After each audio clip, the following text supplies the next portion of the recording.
साध संगत, आपने कुछ समय तो ला के हुण तक गुरबाणी के कीर्तन का और विचारों का लाभ उठाया। बाकी जितना समा 9 बजे तक का अपने पास है, इसनों भी सफला करने की खेचल करो। शब्द भी बोलिया करो। रसना की सफलता वाहिगुरू का जस कीता ही है। नाम लैत गोबिंद का सूची पई रसना। पैरों की पवित्रता गुरु बाबे के दरबार वाल आया है और नेत्रां की पवित्रता गुरु का दर्शन करके है। कन्नां की पवित्रता वाहिगुरू का जस सुन के है। जबान की पवित्रता वाहिगुरू का जस करके है। यूँ हरी जस विच बोलिया करो। पहले दास बोलिया करके फिर सारे भाई, तीसरे पासे सब बीबियाँ बोलण की खेचल करा करो। बच्चों नूं चुप रखण की कृपा करो। जिन्हां बीबियाँ पास बच्चे हैं उन्होंने चाहिए पहले ही पिछले पासे बैठण, ताकि रोण वेले बच्चे नूं उठ के चुप कराया जा सके और संगत के रंग विच भंग ना पवे।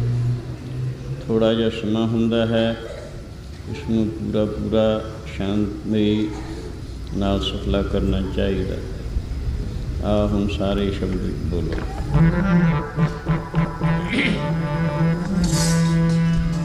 राखो राखन हार दयाला, नानक घर के गोले जी।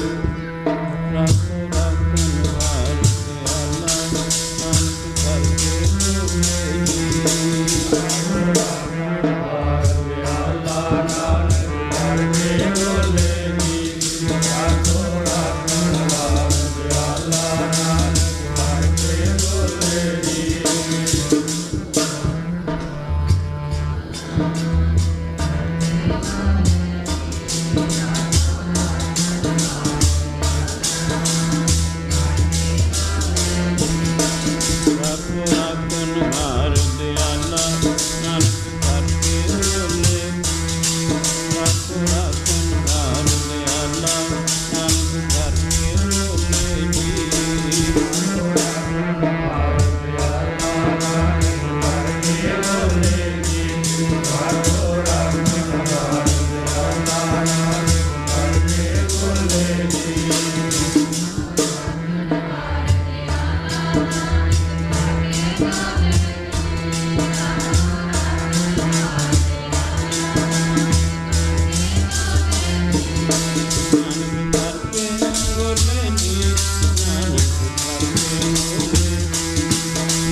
दाते ठाकर प्रतिपालक नायक खसम हमारे। निमक निमक तुम ही प्रतिपालो, हम बारक तुमरे धारे। जेबा एक कवन गुण कहिए, बेशुमार बेअंत स्वामी। तेरो अंत न किन्हीं लईए, राखो राखन हार दयाला नानक करके बोलिए। राखो राखन हार दयाला नानक करके बोलिए। राखो राखन हार दयाला नानक करके बोलिए। राखो राखन हार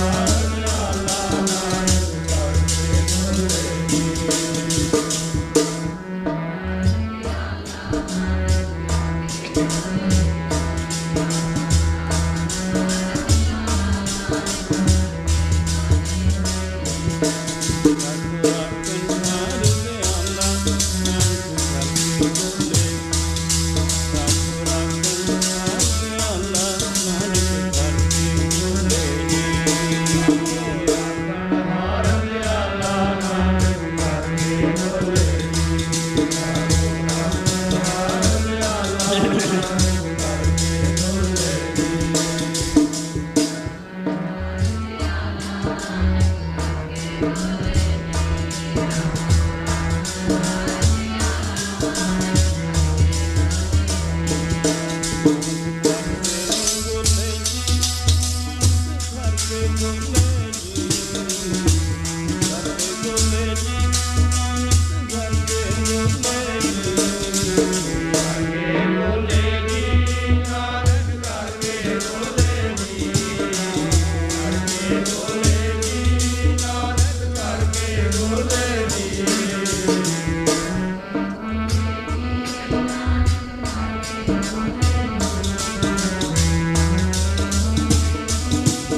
अनक विधि समझावो, हम अज्ञान अल्प मत थोरी।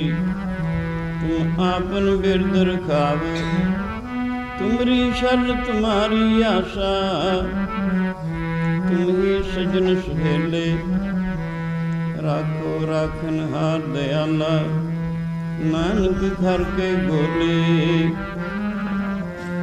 राखो राखन हार दयाला नानक घर के गोले। राखो राखन हार दयाला नानक घर के गोले। राखन हार दयाला नानक घर के गोले। राखो राखन हार दयाला नानक घर के गोले।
अपने ख्यालों ਨੂੰ बाहरों रोकने की खेचल करो और ध्यान दे के गुरु बाबा जी की शिक्षा जो कि लोक सुखी परलोक सुहेला बनाने वाली है सुनने की खेचल करो। इंसान दुनिया विच कुछ देर वास्ते आया है, सदीवी रहने का यदा थां नहीं। ये तो दुनिया मकाम है फानी, फना दा मुकाम है। चंद रोज़ा इत्थे क़याम करना है।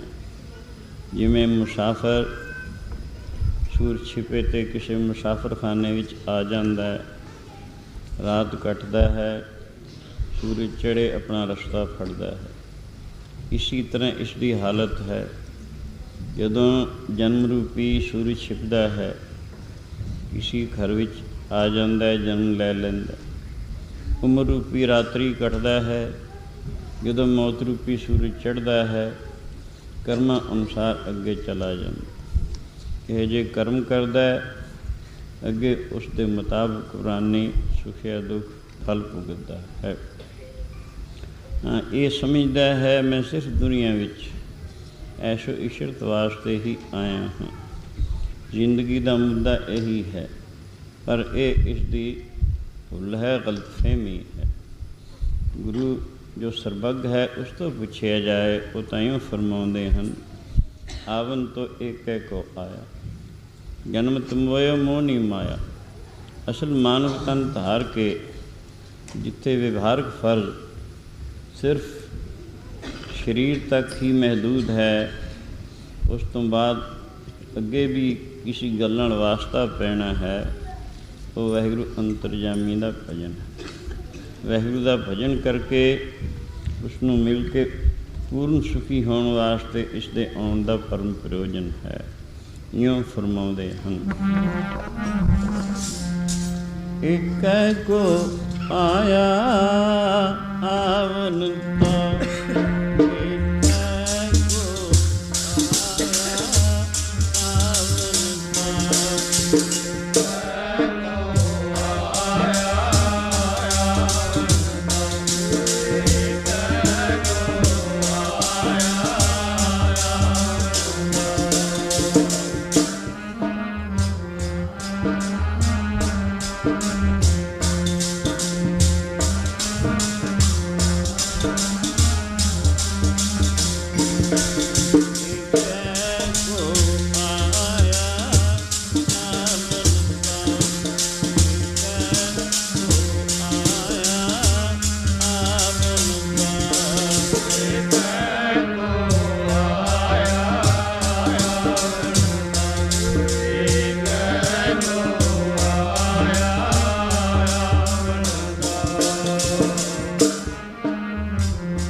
अंतो एक को आया, जन्मत मोयो मोह नहीं माया।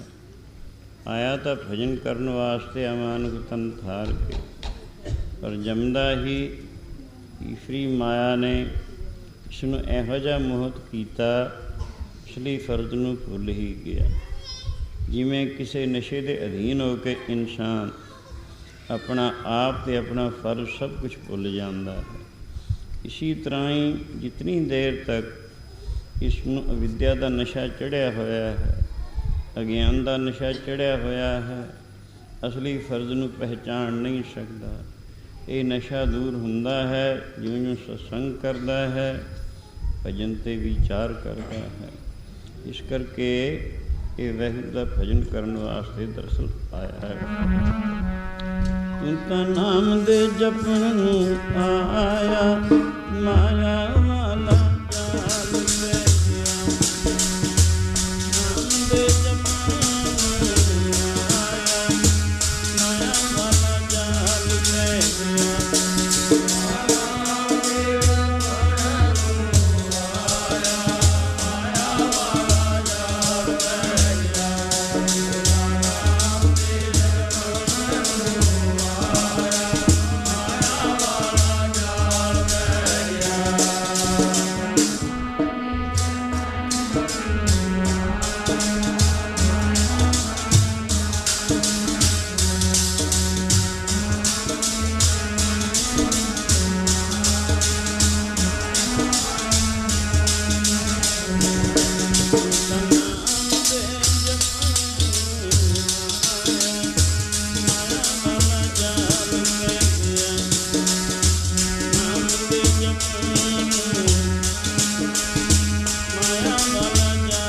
पै गया।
प्रयोजन मानुख तन धार के वाहिगुरू का भजन करना है। इस फर्ज नूं भुल गया, सिर्फ अपनी जिंदगी नूं दुनिया तक, दुनिया के व्यवहारां तक ही महदूद रख लिया।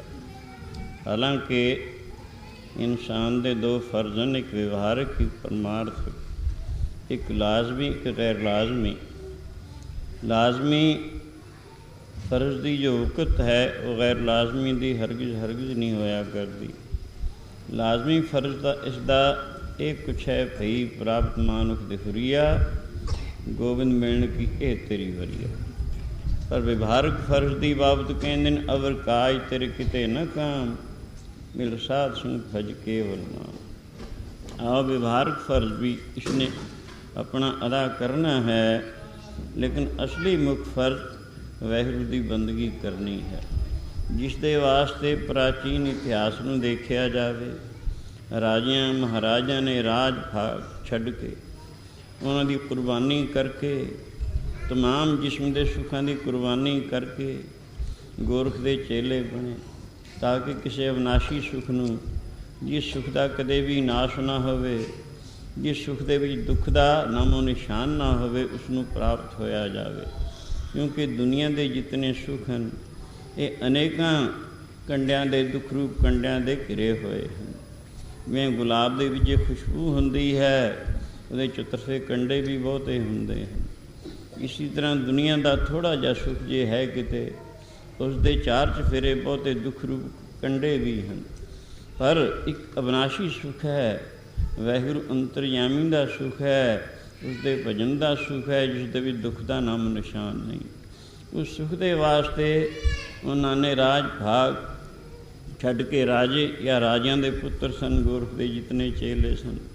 पर गुरु बाबे ने सानू ऐसा नहीं कहा, हुक्म किया है, भावें गृहस्थ है भावें त्याग है, किते भी रहो, पर अपने परमार्थ फर्ज नूं कदे ना भुलो। व्यवहार फर्ज दे नाल नाल परमार्थ फर्ज भी अदा करी चलो, ताकि मुकम्मल इंसान बन सको और व्यवहार परमार्थ दोवें सिद्ध होवी जान। यूँ गुरु बाबे का फरमान है।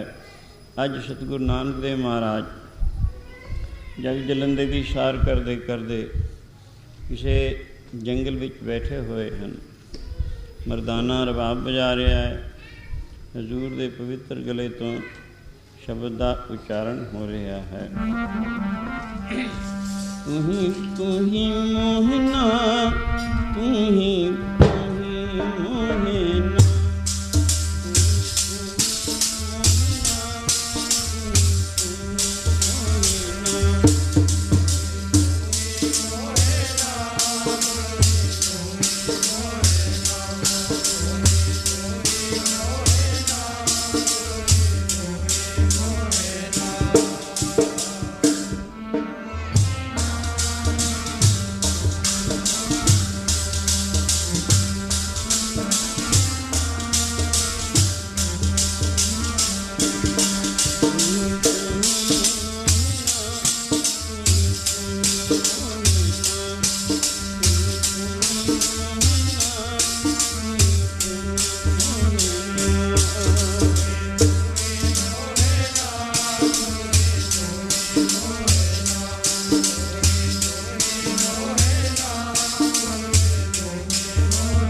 ਗੁਰ ਹੈ ਦਿਖਾਇਓ ਲੋਇਣਾ ਅੰਤਰ ਬਾਹਰ ਘਟ ਘਟ ਘਟ ਘਟ ਕਿ ਤੂੰ ਤੇ ਤੂੰ ਹੀ ਮੋਹਿਣਾ। ਇਹ ਸ਼ਬਦ ਦਾ ਉਚਾਰਨ ਗੁਰੂ ਬਾਬਾ ਜੀ ਨੇ ਬਾਰ ਬਾਰ ਅਲਾਪ ਕੇ ਕੀਤਾ। ਮਰਦਾਨੇ ਨੇ ਰਬਾਬ ਵਜਾਇਆ। ਤਾਂ ਤੂੰ ਦੀ ਧੁਨੀ ਨਾਲ ਸਾਰਾ ਜੰਗਲ ਬਿਆਬਾਨ ਗੂੰਜ ਉੱਠਿਆ। ਸਾਰੀ ਫਿਜ਼ਾ ਪਵਿੱਤਰ ਹੋ ਗਈ। ਮਰਦਾਨੇ ਨੇ ਰਬਾਬ ਰੱਖ ਦਿੱਤਾ। ਸਾਸਨ ਜਿੱਥੇ ਜਿੱਥੇ ਤੱਕ ਸ਼ਬਦ ਦੀ ਆਵਾਜ਼ ਪਹੁੰਚੀ, ਹਰ ਵਸਤੂ ਨੂੰ ਸ਼ੁੱਧੀ ਅਤੇ ਪਵਿੱਤਰਤਾ ਹਾਸਲ ਹੋਈ। ਦੁਨੀਆ ਦੇ ਵੀ ਸ਼ੁੱਧ ਵਸਤੂ ਵਾਹਿਗੁਰੂ ਜਾਂ ਉਸ ਦਾ ਨਾਮ ਹੀ ਹੈ। ਬਾਕੀ ਤਾਂ ਸਭ ਕੁਛ ਅਸ਼ੁੱਧ ਅਸਤ ਜੜ ਦੁੱਖ ਰੂਪ ਦੇ ਪਰਛਿਨ ਹੀ ਹੈ। ਜਿੱਥੇ ਬੈਠ ਕੇ ਵਾਹਿਗੁਰੂ ਦਾ ਭਜਨ ਹੁੰਦਾ ਹੈ, ਉਸ ਥਾਂ ਨੂੰ ਵੀ ਗੁਰੂ ਅਰਜਨ ਦੇਵ ਮਹਾਰਾਜ ਪਵਿੱਤਰ ਦੱਸਦੇ ਨੇ, ਉਹ ਫਰਮਾਉਂਦੇ ਹਨ। ਸਰਬ ਪਿਆਰੇ ਜਿਨ ਜਿੱਥੇ ਤੇਰਾ ਨਾਮ ਜਪੀਏ, ਸਰਬ ਪਿਆਰੇ ਜਿੱਥੇ ਤੇਰਾ ਨਾਮ ਜਪੀਏ, ਸਰਬ ਪਿਆਰੇ ਜਿੱਥੇ ਤੇਰਾ ਨਾਮ ਜਪੀਏ, ਸਰਬ ਪਿਆਰੇ ਜਿੱਥੇ ਤੇਰਾ ਨਾਮ ਜਪੀਏ।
ਨਾਮ ਜਪੀਏ ਪ੍ਰਭ ਪਿਆਰੇ, ਸਹੀ ਅਸਥਲ ਸਵੈਨ ਚੁਬਾਰੇ।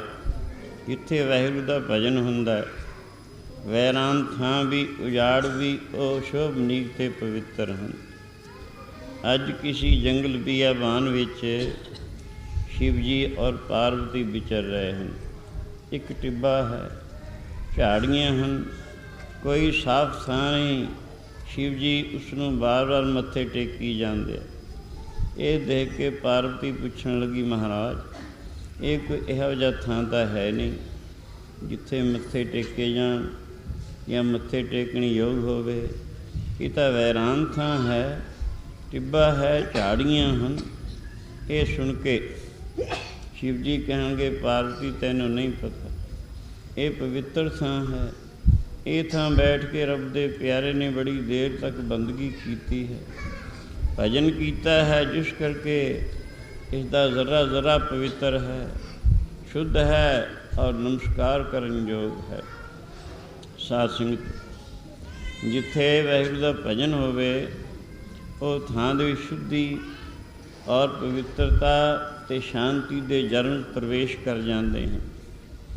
जिमें डॉक्टर लोग मानते हैं, जिस मकान या किसी कमरे विच कोई मलेरिया का मरीज़ कुछ देर वास्ते रह जावे, उत्थे 8-10 दिन वास्ते उहदे जर्म छड़ जांदा। किसी होर मकान या कमरे विच कोई टाईफाइड का मियादी बुखार का मरीज़ रह जाए, उत्थे लोग मनते हैं, डॉक्टर लोग मनते हैं बई तकरीबन 2 हफ्ते वास्ते उसके किरम रह जाते हैं। किसी होर स्थान या कमरे विच कोई टीबी का तपदिक का मरीज़ रह जाए, उत्थे 6 महीने वास्ते उहदे जर्म रह जाते हैं। जे कोई तंदुरुस्त आदमी उत्थे निवास करे, रहائش करे, उसनूं वो बीमारी लग जाने का खतरा होया करता है। जदों दुनियावी बीमारियां की बाबत ये हाल है, उन्हां दे जन्म हालांकि दींदे नहीं, अति सूक्ष्म हैं, पर उत्थे रहने वाले दे कितना गहरा असर करने समर्थ हैं।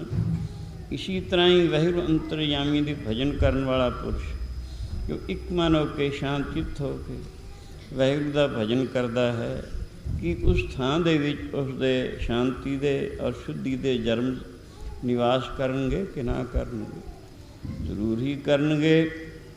ये दसिया है जिथे एक मन होकर कुछ देर कोई वाहिगुरू का प्यारा वाहिगुरू का भजन कर जाए, उत्थे 100 साल वास्ते शुद्धि और शांति के जन्म निवास कर जाते हैं।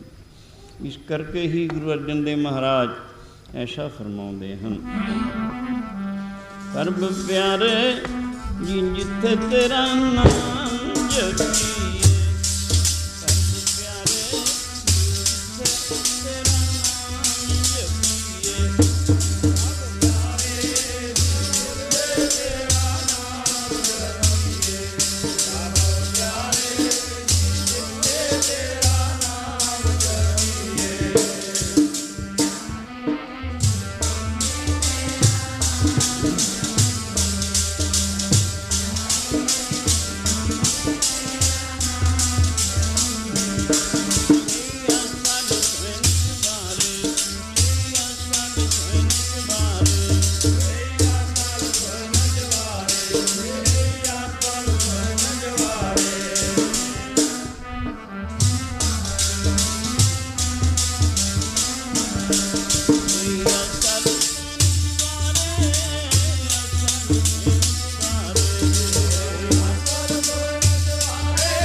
इतनी शुद्ध वस्तु वाहिगुरू का भजन। इस तो उल्टियों भी दसिया है, जिथे नाम न जपीए मेरे गोविंदा, ਸਹੀ ਨਗਰ ਉਜਾੜੀ ਜੀਓ। ਜਿੱਥੇ ਵਾਹਿਗੁਰੂ ਦਾ ਭਜਨ ਨਹੀਂ ਹੁੰਦਾ, ਰੱਬ ਦੀ ਯਾਦ ਨਹੀਂ, ਉਹ ਕੁਗਵਸੋਂ ਵੀ ਉਜਾੜ ਰੂਪ ਹੈ। ਦੇਖੋ ਨਾ, ਕਾਸ਼ੀ ਵਿੱਚ ਭਗਤ ਕਬੀਰ ਜੀ ਹੋਏ ਹਨ, ਪ੍ਰਭੂ ਦੇ ਪਰਮ ਭਗਤ ਹੋਏ ਹਨ। ਇੱਕ ਦਫਾ ਕਾਸ਼ੀ ਵਿੱਚ ਬੜਾ ਭਾਰਾ ਮੇਲਾ ਲੱਗਿਆ। ਕੁਝ ਸੱਜਣਾ ਨੇ ਆ ਕੇ ਭਗਤ ਕਬੀਰ ਜੀ ਨੂੰ ਕਿਹਾ, ਭਗਤ ਜੀ ਦੇਖੋ ਨਾ, ਸ਼ਹਿਰ ਦੇ ਵਿੱਚ ਜਲਸੇ ਮੁਜਰੇ, ਨਾਟਕ ਚੇਟਕ, ਢੋਲ ਢਮੱਕੇ, ਕੈਸੇ ਰੰਗ ਤਮਾਸ਼ੇ ਹੋ ਰਹੇ ਹਨ, ਤੁਸੀਂ ਵੀ ਚੱਲ ਕੇ ਵੇਖੋ। ਇਹ ਸੁਣ ਕੇ ਕਬੀਰ ਜੀ ਕਹਿੰਦੇ, ਜਲਸੇ ਮੁਜਰੇ, ਨਾਟਕ ਚੇਟਕ, ਇਹ ਚੀਜ਼ਾਂ ਜਿਹੜੀਆਂ ਹਨ ਸੰਤਾਂ ਭਗਤਾਂ ਦਾ ਵਿਸ਼ਾ ਨਹੀਂ ਹੁੰਦਾ। ਕਿਉਂ? ਇਹਨਾਂ ਥਾਵਾਂ ਦੇ ਵਿੱਚ ਮਨ ਖਿੰਡ ਜਾਂਦਾ, ਮੈਲਾ ਹੋ ਜਾਂਦਾ। ਖਿੰਡਿਆ ਔਰ ਮੈਲਾ ਮਨ ਅਸ਼ਾਂਤ ਔਰ ਦੁਖੀ ਹੋਇਆ ਕਰਦਾ ਹੈ। ਇਨਸਾਨ ਸੁਖ ਅਤੇ ਸ਼ਾਂਤੀ ਚਾਹੁੰਦਾ ਹੈ, ਉਹ ਮਨ ਦੇ ਸ਼ੁੱਧ ਔਰ ਇਕੱਠਾ ਹੋਣ ਵਿੱਚ ਹੈ। ਮਨ ਦੀ ਸ਼ੁੱਧੀ ਔਰ ਮਨ ਦਾ ਇਕੱਠਾ ਹੋਣਾ ਸਤਸੰਗ ਦੁਆਰਾ ਭਜਨ ਵਿੱਚ ਹੋਇਆ ਕਰਦਾ ਹੈ। ਆਮ ਲੋਕਾਂ ਨੂੰ ਇਸ ਗੱਲ ਦਾ ਪਤਾ ਨਹੀਂ, ਇਸ ਕਰਕੇ ਅਗਿਆਨੀ ਪੁਰਸ਼ ਬਾਲਕਾਂ ਦੀ ਨਿਆਈ ਇਹਨਾਂ ਢੋਲ ਢਮੱਕਿਆਂ, ਜਲਸਿਆਂ ਮੁਜਰਿਆਂ ਨੂੰ ਪਸੰਦ ਕਰਦੇ ਹਨ। ਸੰਤ ਜਿਹੜੇ ਹਨ ਉਹ ਇਹਨਾਂ ਨੂੰ ਪਸੰਦ ਨਹੀਂ ਕਰਦੇ। ਸੰਤਾਂ ਦਾ ਵਿਸ਼ਾ ਸਤਸੰਗ ਹੋਇਆ ਕਰਦਾ। ਜਿੱਥੇ ਸਤਸੰਗ ਹੋਵੇ, ਵਾਹਿਗੁਰੂ ਦਾ ਜਸ ਹੋਵੇ, ਉੱਥੇ ਨੱਠ ਨੱਠ ਜਾਈਏ। ਪਰ ਜੇ ਤੁਸੀਂ ਬਹੁਤ ਮਜਬੂਰ ਕਰਦੇ ਹੋ, ਇੱਕ ਗੱਲ ਨੂੰ ਮੁੱਖ ਰੱਖ ਕੇ ਚੱਲੇ ਆਉਂਦੇ ਹਾਂ, ਉੱਠ ਫਰੀਦਾ ਸੁੱਤਿਆ, ਦੁਨੀਆ ਦੇਖਣ ਜਾ, ਕੋਈ ਮਿਲ ਜੇ ਬਖਸ਼ਿਆ ਰੱਬ ਦਾ, ਤੂੰ ਵੀ ਬਖਸ਼ਿਆ ਜਾ। ਸ਼ਾਇਦ ਇਹੋ ਜਿਹਾ ਬੰਦਾ ਕੋਈ ਮਿਲ ਜਾਏ। ਕਿਉਂ? ਭਗਤ ਕਬੀਰ ਜੀ ਉਹਨਾਂ ਨਾਲ ਉੱਠ ਕੇ ਚੱਲ ਪੈਂਦੇ ਹਨ। ਸਾਰੇ ਸ਼ਹਿਰ ਵਿੱਚ ਫਿਰੇ, ਜਲਸੇ ਮੁਜਰੇ, ਨਾਟਕ ਚੇਟਕ, ਢੋਲ ਢਮੱਕੇ ਤਾਂ ਥਾਂ ਥਾਂ ਹੋ ਰਹੇ ਸਨ, ਪਰ ਰੱਬ ਦਾ ਪਿਆਰਾ ਉਹਨਾਂ ਨੂੰ ਕੋਈ ਨਹੀਂ ਮਿਲਿਆ। ਵਾਪਸੀ ਵਿੱਚ ਉਹ ਲੋਕ ਕਹਿਣਗੇ, ਦੇਖਿਆ ਭਗਤ ਜੀ ਕਿਤਨੀਆਂ ਰੌਣਕਾਂ ਠੌਣਕਾਂ ਸਨ। ਕਬੀਰ ਜੀ ਕਹਿੰਦੇ, ਤੁਹਾਡੇ ਭਾਅ ਦੀਆਂ ਹੋਣਗੀਆਂ, ਮੇਰੇ ਭਾਅ ਦਾ ਤਾਂ ਉਜਾੜ ਸੀ। ਕਿਉਂ? ਮੈਨੂੰ ਕੋਈ ਰੱਬ ਦਾ ਪਿਆਰਾ ਨਹੀਂ ਮਿਲਿਆ। ਉਸ ਮੌਕੇ ਹੀ ਇਹ ਸ਼ਲੋਕ ਉਚਾਰਨ ਕੀਤਾ ਨਾ ਭਗਤ ਕਬੀਰ ਜੀ ਨੇ, ਦਿਸਦਾ ਉਜਾੜ ਹੈ ਰਾਮ ਦੇ ਪਿਆਰੇ ਬਾਝੋਂ,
ਫਿਰਿਓ, ਕੌਤਕ ਠਾਓ ਠਾਏ, ਪਰ ਇੱਕ ਰਾਮ ਸਨੇਹੀ ਬਾਹਰਾ ਉਜੜ ਮੇਰੇ ਪਾਏ। ਜਿੱਥੇ ਜਿੱਥੇ ਮੈਂ ਫਿਰਿਆ ਕੌਤਕ ਰਾਗ ਰੰਗ ਤਾਂ ਬੜੇ ਹੁੰਦੇ ਸਨ, ਪਰ ਰੱਬ ਦਾ ਪਿਆਰਾ ਮੈਨੂੰ ਕੋਈ ਨਹੀਂ ਮਿਲਿਆ।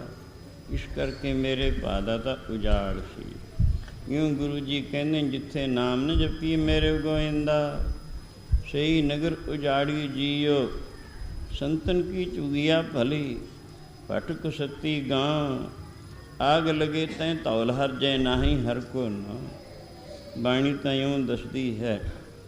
ਆਓ ਉਸ ਮੁਖ ਨੂੰ, ਉਸ ਜ਼ੁਬਾਨ ਨੂੰ ਵੀ ਪਵਿੱਤਰ ਕਹਿੰਦੇ ਹਨ, ਜਿਹਦੇ ਨਾਲ ਵਾਹਿਗੁਰੂ ਦਾ ਭਜਨ ਹੋਵੇ। ਇਉਂ ਫਰਮਾਉਂਦੇ ਹੈ, ਜਿਹੜਾ ਸਤਨਾਮ ਸਤਨਾਮ ਜਪਦਾ, ਧਨ ਹੈ ਮੁਕੜਾ, ਧਨ ਹੈ ਮੁਕੜਾ। ਸਤਨਾਮ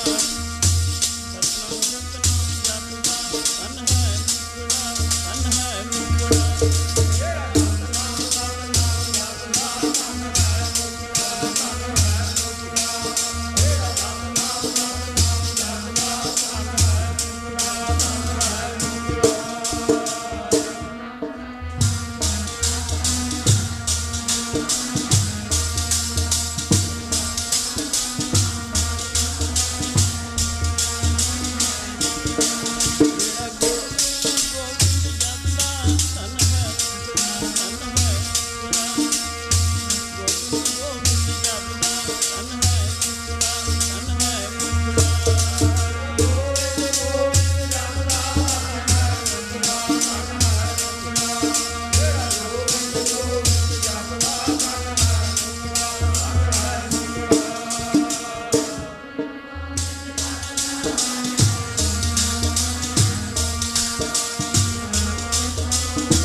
ਮੁਖ ਧਨ ਹੈ, ਜੈ ਮੁਖ ਕਹੀਏ ਰਾਮ, ਦੇਹੀ ਕਿਸ਼ਕੀ ਬਾਪਰੀ ਪਵਿੱਤਰ ਹੋਏ ਗੋ ਗ੍ਰਾਮ। ਉਹ ਮੁਖ ਧਨਤਾ ਜੋਗ ਤੇ ਪਵਿੱਤਰ ਹੈ, ਜਿਸ ਨਾਲ ਵਾਹਿਗੁਰੂ ਦਾ ਜਸ ਹੋਵੇ, ਵਾਹਿਗੁਰੂ ਦਾ ਭਜਨ ਹੋਵੇ। ਫਿਰ ਕਹਿਣ ਲੱਗੇ, ਜੀ ਭਜਨ ਕੀਤਿਆਂ ਦੇਹ ਪਵਿੱਤਰ ਹੋ ਸਕਦੀ ਹੈ ਆ ਕੇ ਨਹੀਂ?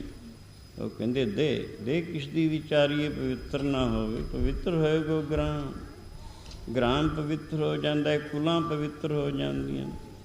ਗੁਰਮੁਖ 21 ਕੁਲਾਂ ਉਧਾਰ ਹੈ, ਗੁਰਮੁਖ ਦੀਆਂ 21 ਕੁਲਾਂ ਤਰ ਜਾਂਦੀਆਂ। ਇੱਕ ਤਾਂ ਦੱਸਿਆ 101 ਕੁਲ ਤਰਦੀ ਹੈ ਬ੍ਰਹਮਵੇਤੇ ਦੀ, ਭਜਨ ਕਰਦਾ ਕਰਦਾ। ਜੋ ਆਖਰੀ ਸਟੇਜ ਭਜਨ ਦੀ ਵਾਹਿਗੁਰੂ ਦਾ ਮਿਲਾਪ ਹੈ, ਉੱਥੇ ਪਹੁੰਚ ਜਾਂਦਾ ਹੈ। ਉਹਨਾਂ ਦੀਆਂ 101 ਕੁਲਾਈਆਂ ਤਰਦੀਆਂ। ਪਿਤਾ ਪਾਛੇ 24, 20 ਮਾਤਾ ਕੇ ਜਾਨੋ, खोट स्त्रिय प्रमाण, मास पुत्री के मानो। 12 कुल भैन 10 भुआ के लेखे, 7 कुल मात भैन सुरत सिमरत कर लेखे। तत्वेता तरी काल में कर विचार ऐसे के हो, भक्त हो तो जिस वंश में 1 शत 1 कुल उधरे हो। 101 कुलियों तर जाती है। किवें? पिता पाछे 24, दाद के घर दियाँ 24 कुलां तरदियां हैं। 20 माता के जानो, 20 कुलां नानके घर दियाँ तरदियां हैं। खोट स्त्रिया प्रमाण, 16 कुलां सहुरे घर दियाँ तरदियां हैं। मास पुत्री के मानो, 12 कुलां जिस घर विच लड़की हो। 12 कुल भैन, 10 कुलां जिस घर विच भैन हो। 10 भूआ के लेखे, 10 कुलां जिस घर विच पिता दी भैन हो। 7 कुल मात भैन, 7 कुलां माता दी भैन मासी। ਇਹਨਾਂ ਦੀਆਂ ਵੀ ਤਰ ਜਾਂਦੀਆਂ। ਇਹਨਾਂ ਨੂੰ ਜੇਕਰ ਜਮ੍ਹਾਂ ਕੀਤਾ ਜਾਏ ਤਾਂ 101 ਬਣ ਜਾਂਦੀ ਹੈ। ਇਉਂ ਕਹਿੰਦੇ, ਤਤਵੇ ਤਾ ਤਰੀ ਕਾਲਵੇਂ ਕਰ ਵਿਚਾਰ ਐਸੇ ਕਿਹੋ। ਤਤਵੇ ਤੇ ਤ੍ਰਿਕਾਲੀ ਮਹਾਤਮਾ ਨੇ।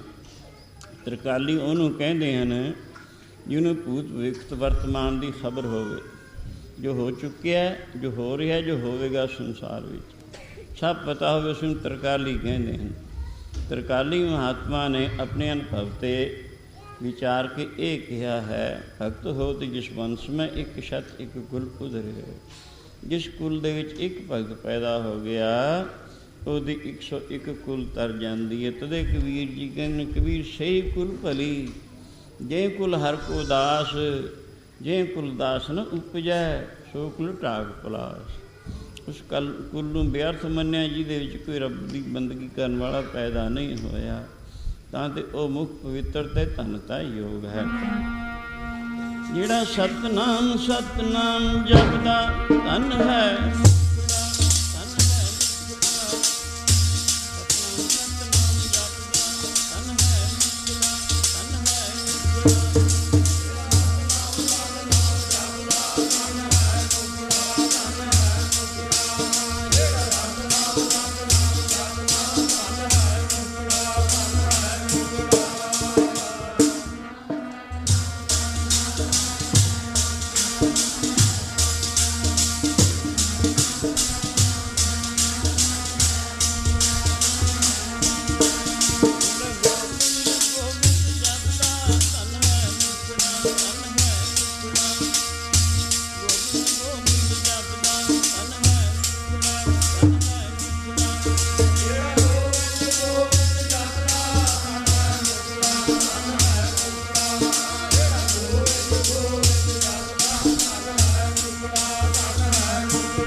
ਜਿਸ ਨਾਲ ਵਾਹਿਗੁਰੂ ਦਾ ਭਜਨ ਹੋਵੇ। ਪਰ ਇਸ ਤੋਂ ਉਲਟ ਇਉਂ ਵੀ ਦੱਸਿਆ ਹੈ, ਸਹੀ ਮੁਖ ਡਰਾਵਣੇ ਜਿਨ੍ਹਾਂ ਵਸਾਰਿਓ ਨਾ, ਇੱਥੇ ਦੁੱਖ ਘਨੇਰਿਆ ਅੱਗੇ ਠੌਰ ਨਾ ਠਾਂ।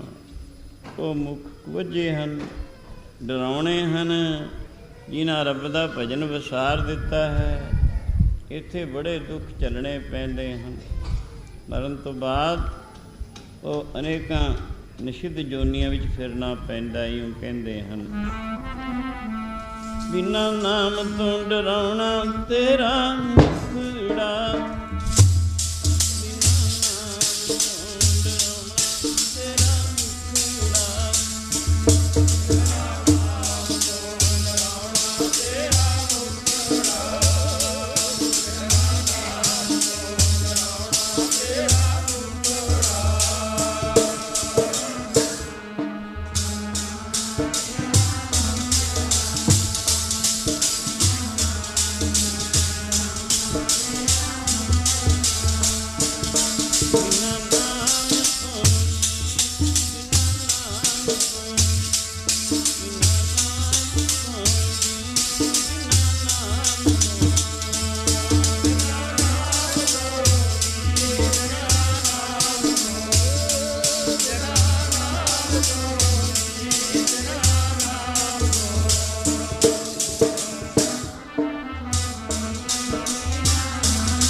ਸਹੀ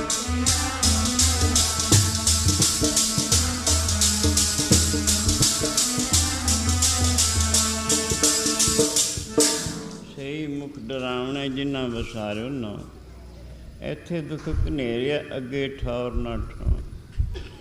ਵੀਰ ਜੀ, ਕਾਸ਼ੀ ਵਿੱਚ ਇੱਕ ਨਾਸਤਕ ਉੱਪਰੋਂ ਲਿਬਾਸ ਤਾਂ ਉਹਦੇ ਭਗਵਾਂ ਸਾਧੂਆਂ ਵਾਲਾ, ਲੇਕਿਨ ਨਾਸਤਕ ਬੰਦਾ ਸੀ, ਰੱਬ ਦੀ ਹਸਤੀ ਦਾ ਮੁਨਕਰ ਸੀ, ਕਿਸੇ ਜ਼ਿਮੀਂਦਾਰ ਦੇ ਘਰ ਰਹਿੰਦਾ ਸੀ, ਖਾਂਦਾ ਪੀਂਦਾ ਬਸ ਰੱਬ ਦੀ ਬਾਬਤ। ਤਾਂ ਜੇ ਕੋਈ ਕਹਿੰਦਾ ਉਲਟਾ ਨੁਕਤਾ ਚੀਨੀ ਅਤੇ ਕ੍ਰਿਟੀਸਾਈਜ਼ ਹੀ ਜਾਣਦਾ ਸੀ, ਔਰ ਕੁਛ ਨਹੀਂ। ਕਬੀਰ ਜੀ ਨੇ ਕਈ ਦਫਾ ਉਸ ਨੂੰ ਕਹਿਣਾ, ਬਾਬਾ ਭਜਨ ਕਰਿਆ ਕਰ, ਤੇਰਾ ਵੀ ਭਲਾ ਹੋ ਜਾਏਗਾ, ਜਿਸ ਦਾ ਖਾਨਾ ਉਸ ਦਾ ਵੀ ਭਲਾ ਹੋ ਜਾਏਗਾ। ਅਗਰ ਤੂੰ ਭਜਨ ਨਹੀਂ ਕਰੇਗਾ, ਤੈਨੂੰ ਵੀ ਦੁੱਖ ਅਤੇ ਇਹਨੂੰ ਵੀ ਦੁੱਖ। ਇਉਂ ਕਬੀਰ ਜੀ ਨੇ ਕਈ ਦਫਾ ਸਮਝਾਉਣਾ, ਪਰ ਉਸਨੇ ਇੱਕ ਨਹੀਂ ਮੰਨੀ। ਅਖੀਰ ਸਮਾਂ ਤੁਰਿਆ ਹੀ ਜਾਂਦਾ ਹੈ, ਛਿਨ ਛਿਨ ਕਰਕੇ ਉਮਰ ਬੀਤਦੀ ਜਾਂਦੀ ਹੈ। ਸਾਧ ਸਿੰਘ ਪਤਾ ਉਮਰ ਦੀ ਕਿਹੋ ਜਿਹੀ ਅਵਸਥਾ ਹੈ। ਹਾਂ, ਮਾਈ ਮਾਇਆ ਛਲ ਤ੍ਰਿਣ ਕੀ ਅਗਨ ਮੇਘ ਕੀ ਛਾਇਆ, ਹਰ ਕੇ ਭਜਨ ਬਿਨ ਜੈਸੇ ਹੜ੍ਹ ਕਾ ਜਲ। ਹਾਂ, ਜਿਹੜੀ ਮਾਇਆ ਹੈ, ਉਮਰ ਮਾਇਆ ਰੂਪ ਹੈ, ਛਲ ਰੂਪ ਹੈ। ਜਿਵੇਂ ਫੂਸ ਦੀ ਅੱਗ ਥੋੜ੍ਹਾ ਚਿਰ ਵਾਸਤੇ ਹੁੰਦੀ ਹੈ, ਤ੍ਰਿਣ ਕੀ ਅਗਨ ਮੇਘ ਕੀ ਛਾਇਆ, ਬੱਦਲਾਂ ਦੀ ਛਾਂ, ਔਰ ਹੜ੍ਹ ਦਾ ਜਲ ਥੋੜ੍ਹਾ ਚਿਰ ਵਾਸਤੇ ਆਇਆ ਅਤੇ ਲੰਘ ਗਿਆ। ਇਸੀ ਤਰ੍ਹਾਂ ਉਮਰ ਜਿਹੜੀ ਹੈ, ਬਚਪਨ ਨੂੰ ਜਵਾਨੀ ਖਾ ਜਾਂਦੀ ਹੈ, ਜਵਾਨੀ ਨੂੰ ਬੁਢਾਪਾ, ਅਖੀਰ ਮੌਤ ਦੇ ਵਸ ਪੈਂਦਾ ਹੈ। ਇਹ ਜੀਵ ਹਰ ਇੱਕ ਨੇ ਹੀ ਮੌਤ ਦੇ ਵਸ ਪੈਣਾ ਹੈ। ਇਸ ਕਰਕੇ ਇਸ ਨੂੰ ਛਲ ਰੂਪ ਦੱਸਿਆ ਹੈ। ਛਲ ਹੈ ਛਲ ਹੈ ਛਲ ਹੈ ਮਾਇਆ ਛਲ ਹੈ, ਛਲ ਹੈ ਛਲ ਹੈ ਛਲ ਹੈ ਮਾਇਆ ਛਲ ਹੈ।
ਛਿਨ ਛਿਨ ਕਰਕੇ ਔਧ ਬੀਤ ਜਾਂਦੀ ਹੈ।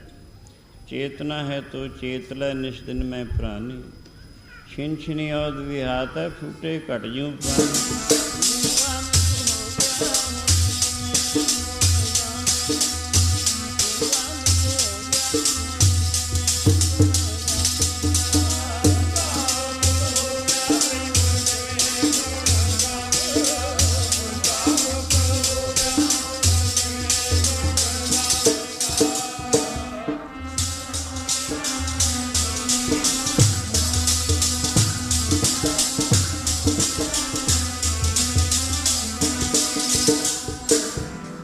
चार पाव दोय सिंह गुंग मुख तब कैसे गुन गई है, उठत बैठत ठेंगा पर है तब कित मूड लुकई है। हर बिन बैल बराने हुई है, फाटी नाकन टूटे कांदन को दो को फुसकई है। सारो दिन डोलत बन महिया अजोन पेट गई है, तिन भगतन को कहो न मान्यो कियो अपनो पई है।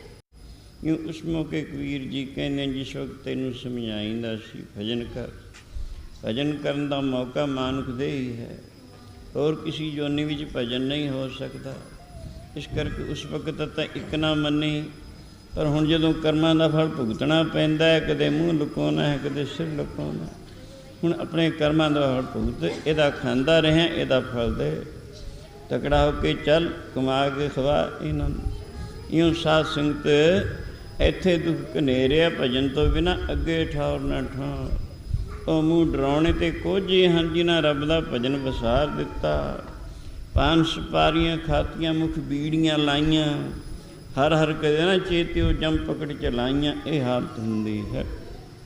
ਆਓ ਖਿਆਲ ਕਰੋ, ਇਉਂ ਗੁਰੂ ਬਾਬਾ ਜੀ ਨੇ ਬਾਰ ਬਾਰ ਸ਼ਬਦ ਦਾ ਉਚਾਰਨ ਕੀਤਾ। ਤੂੰ ਹੀ ਮੋਹਨਾ, ਤੂੰ ਹੀ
समाप्ति हुई। मर्दाने ने रबाब रख दिता। सामने निगाह गई, की देखिया एक मुर्दा पिया होया। शरीर विचों सूक्ष्म सीर दे सहज जदों चेतन कला निकल जाती है, उपरला शरीर जिसनों अस्थूल शरीर कहते हैं, जिसनों कहते मर गया, इसनों कोई दब दिंदा है, कोई फूक दिंदा है, कईयां नूं कां कुत्ते खा जाते हैं। इहदी यही जी दिशा हो जाती है। मुर्दा पिया, मुर्दे वाल एक तामसी जोनी का जानवर बघियाड़ आ रहा, जिसका शरीर बड़ा दुबला किरस, लक्का लग्या, पसलियाँ निकलियाँ, देखण मात्र तो प्रतीत हुंदा बड़ा भुखा होना है। उस मुर्दे दे चार चफेरे आके फिरिया, खादा नहीं, वापस मुड़ गया। दो चार कदम जाके फिर मुड़े आया, आके फिर उस मुर्दे नूं पैरों तो शुरू करके सिर तक कले कले अंग नूं सूंघिया, फिर नहीं खादा, फिर मुड़ गया। मुड़िया जांदा वेख के मरदाना, क्योंकि गुरु बाबा जी की उस तरफ पिठ सी, मरदाने का मूँह सी, सो देख के मरदाने के चित विच शंका पैदा होया। अर्ज की दोवें हथ जोड़ के गुरु बाबे अगे गरीब नवाज आपदे पिछले पासे एक दृश्य देखिया, जिन्हों देख के मेरे चित विच शंका पैदा हो गया। वो मुर्दा पिया होया, बघियाड़ तामसी जोनी का जानवर है, जिसकी खुराक रब ने कुदरती मांस बनाया। उस मुर्दे दे पहले चार सवेरे फिर के मुड़ गया, उसनों नहीं खादा। दोबारा आया, पैरों तो ला के सिर तक सारे अंगां नूं सूंघ के फिर मुड़िया जा रहा। हालांकि उसका शरीर बड़ा दुबला, किरस ते लक्का लग्या, पसलियाँ निकलियां, भुखा प्रतीत हुंदा है। इस गल विच की भेद है? आप अंतरजामी तरकाली सरबग किरपा करके दसो। ये वचन सुन के गुरु बाबा जी ने फरमाया, मरदानिया तेरे शंके का समाधान बड़ी आसानी नाल हो सकता है। बेहतर है उस बघियाड़ नूं बुलावें, उहदी जवानी सुने तो चंगी गल है। बघियाड़ नूं बुलाया।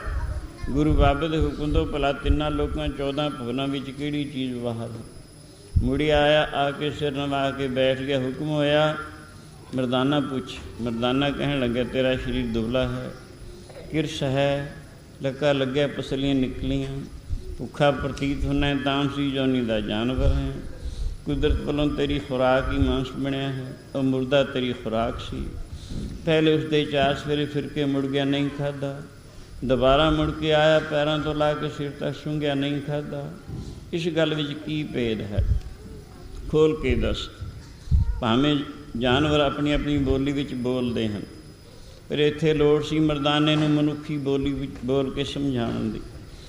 जिस वक्त मरदाने ने सवाल किया, गुरु बाबा जी की किरपा करके उस बघियाड़ नूं मनुखी बोली बोलण विच इउं ताकत आई जिवें 8वें गुरु नानक ने उस गूंगे नूं ज्ञान करन दी ताकत बख्शी सी पंजोखरे विच। सो इउं बघियाड़ कहंदा, भाई मरदाना मैं 8 दिन का भुखा हाँ, 8 दिन हो गए मैनू कुछ खाण वास्ते नहीं मिलिया। तू जानदा ही है 8 दिन की भुख किसी वास्ते कितनी दुखदाई हुंदी है, फिर तामसी जोनी के जानवरों वास्ते तो बहुत ही दुखदाई हुंदी है। जिस वक्त तू रबाब बजाउंदा सी, गुरु बाबा जी के पवित्र गले तो शब्द का उच्चारण हुंदा सी, मैं इस मुरदे नूं वेख्या, चित्त विच बड़ी खुशी हुई भी खा के 8 दिन की भुख दूर करूँगा। पर शब्द मेरे कन्न द्वारा के हिरदे विच पहुँचया, मेरे हिरदे नूं शुद्ध ते पवित्र कर गया, जिस द्वारा मैनू इतना इल्म हो गया, इतना ज्ञान हो गया, इतनी समझ आ गई ये मुर्दा अपनी जिंदगी विच किहो जिहा सी, नास्तिक या कि आस्तिक। रब की हस्ती तो मुनकर नूं नास्तिक कहते हैं, रब की हस्ती ते विश्वास रखने वाले नूं आस्तिक कहते हैं। सो भाई मरदाना ये मुर्दा अपनी जिंदगी विच नास्तिक रहा है। नास्तिक तो सारे पापां दी माँ है, इस करके सोचे है जो पापी पुरुष का मांस नहीं खाना चाहिए। पहले ही पिछले पाप कर्मां का फल तामसी जोनी बघियाड़ जोनी विच फिर रहे हैं। जेकर ये पापी पुरुष का मांस खा लिया, मेरे वास्ते इदों भी निषिद्ध जोनी ना किते प्राप्त होवे, ये जान के छोड़ दिता। फिर चूँकि भुख डाढ़ी लगी सी, इस करके मैं दोबारा मुड़ के आया, पैरों तो ला के सिर तक कले कले अंग नूं सूंघिया भी शायद कोई अंग पवित्र होए, पैरों नाल चल के किते सत्संग भी चला गया होवे, हत्थीं कोई टहल सेवा दान आदि हो गया होवे, नेत्रां करके किसी महापुरुष के गुरु के दर्शन कर लए हों, कन्ना करके किते हरि दा जस सुन लिया होवे भुल चुक के, और जवान करके हरि दा जस किते दे जवान चों निकल गया होवे, होर नहीं जे दे शरीर ते किसी महापुरुष की चरण धूड़ी ही पै गई होवे, कोई अंग तां पवित्र होवे जिन्हों खा के मैं थोड़ी बहुत भुख दूर करा। यूँ जान के मैं सारे अंग सूंघे, पर भाई मरदाना उक्का ही कोरा सी। ये जान के मैं छोड़ दिता। रब ने पहले ही रब्बी गुनाहगारां वास्ते 84 नरक छोटे वड्डे 18 वड्डे वड्डे बनाए हैं। जेकर जे पापी पुरुष का मांस खा लिया, किते मेरे वास्ते नवां ही नरक ना तैयार हो। ये जान के मैं इसनूं छड़ दिता। भुख तां डाढ़ी लगी है। ऐनी गल जदों उस बघियाड़ ने कही, गुरु जी कहने देखिया मरदाना, वो तामसी जोनी के जानवर भी यह जे नास्तिक पुरुषों नूं, भगतहीन पुरुषों नूं किहा जा बुरा समझते हैं। रबाब उठा, मरदाने ने रबाब उठाया, हजूर दे पवित्र गले तो ऐसे उच्चारण होया, काहे जग आए ने भक्ति तो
भगतहीन काहे जग आया, पूरे गुरु की सेव न कीनी, बिरथा जन्म गवाया।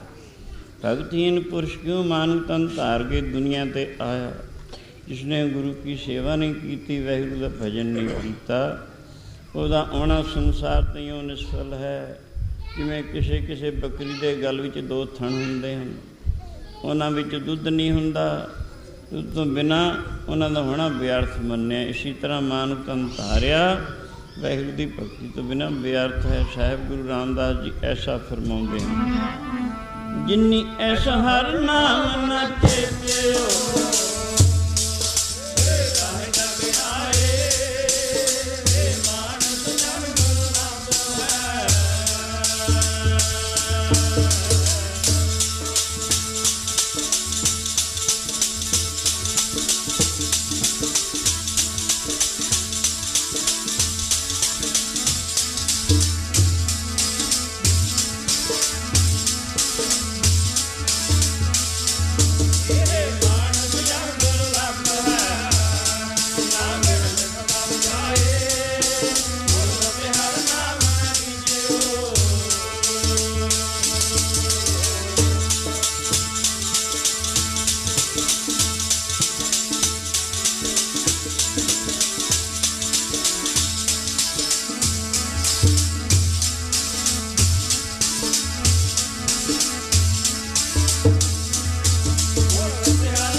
चौथे पातशाह फरमाते हैं। सो गुरु नानक देव महाराज कहते हैं, भाई मरदाना जिन्हां पैरां नाल चल के इस सत्संग विच नहीं जाता, बुरे थावीं जाता है, उन्हां पैरां नाल दरख्तां दीयां जड़ां अच्छियां हैं। जिन्हां हत्थां दे नाल बुराइयां तां करता है, पर साध संगत दी गुरु की सेवा या दान आदि नहीं करता, उन्हां हत्थां दे नाल दरख्तां दीयां टाहणियां चंगियां हैं। जिन्हां कन्नां करके निंदिया चुगली झूठ मूठ किच पिचता दिन रात सुनता है, पर वाहिगुरू दा जस प्रेम नाल नहीं सुनता, उन्हां कन्नां दे नालों सप्पां दे रहण दीयां वर्मियां चंगियां हन। जी जबान नाल वाहिगुरू दा जस नहीं करता, निंदिया चुगली झूठ मूठ किच पिच दिन रात बोलता है, वो जबान नालों मेंढक दी डड्डू दी जबान चंगी है। जिन्हां नेत्रां करके खोटी निगाहीं दा देखदा है, पर प्यार नाल गुरु गुरु सवार दे दर्शन नहीं करता, उन्हां अखां नाल मोर दे खम्मां ते टिक्कियां भलियां हन। जिहड़ा सिर भावें हीरे लाल जवाहरात आदि मुकुटां दे संयुक्त भी क्यों ना होवे, ਉਹ गुरु परमेश्वर अगे नहीं निमदा है, वो भार रूप है। जिस हिरदे दे विच रब दा वासा नहीं, वो पत्थर ते छून है। इउं सारा शरीर दे अंग ही बेअर्थ हन वाहिगुरू दी सेवा भगती तो बिना। तां गुरु जी कहंदे ने इस दे आउण दा प्रयोजन तां यही कुछ है। तू तां नाम दे जपण आया,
ਸਾਨੂੰ ਗੁਰਬਾਣੀ ਦੱਸਦੀ ਹੈ, ਗੁਰੂ ਦੱਸਦਾ ਹੈ।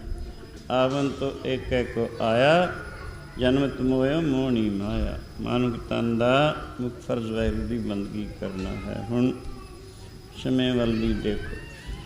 ਸਾਰੀ ਸੰਗਤ ਪਹਿਲੇ 3 ਹਿੱਸਿਆਂ ਵਿੱਚ ਸ੍ਰੀ ਆਨੰਦ ਸਾਹਿਬ ਦਾ ਪਾਠ ਕਰੋ, ਫਿਰ ਗੁਰੂ ਸਤੋਤਰ ਵਿੱਚ ਗੱਜ-ਵੱਜ ਕੇ ਬੋਲੋ, ਕੋਈ ਜ਼ੁਬਾਨ ਐਸੀ ਨਾ ਹੋਵੇ ਜੋ ਖਾਲੀ ਰਹਿ ਜਾਏ। ਫਿਰ ਅਰਦਾਸ ਵਿੱਚ ਜੁੜੋ, ਹੁਕਮਨਾਮਾ ਸੁਣ ਕੇ ਗੁਰੂ ਮਹਾਰਾਜ ਦਾ ਪ੍ਰਸ਼ਾਦ ਲੈ ਕੇ ਚਾਲੇ ਪਾਓ। ਫਿਰ ਤੁਹਾਡਾ ਦੂਸਰਾ ਦੀਵਾਨ ਸਮਾਪਤ ਹੁੰਦਾ ਹੈ, ਬਾਕੀ 3 ਸਿਰਫ ਰਹਿ ਜਾਂਦੇ ਹਨ।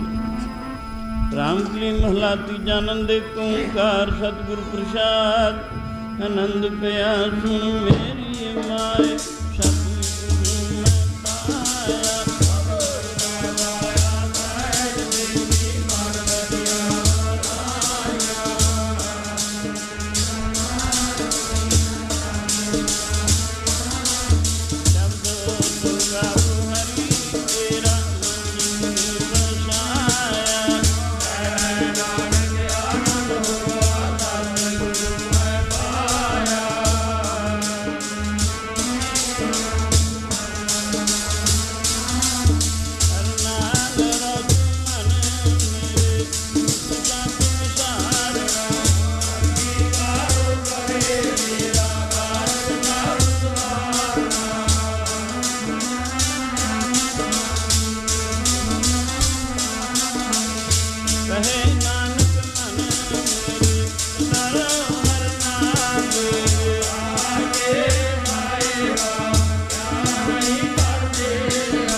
ਧਨ ਹੈ ਗੁਰੂ ਨਾਨਕ ਸਾਹਿਬ ਧਨ।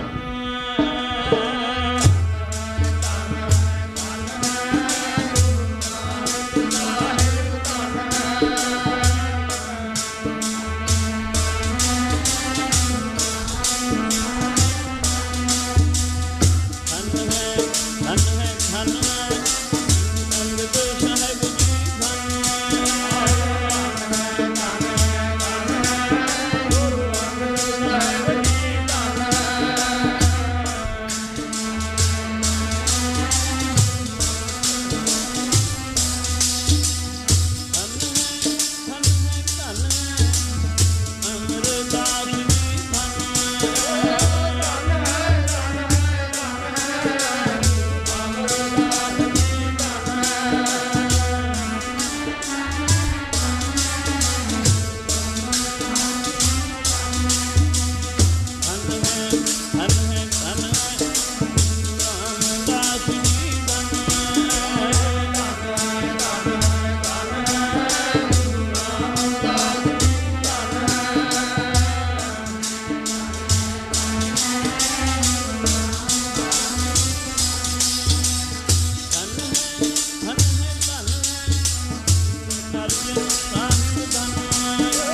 ਸਿਮਰ ਕੈ ਗੁਰੂ ਨਾਨਕ ਲਈ ਧਿਆਏ ਫਿਰ ਅੰਗਦ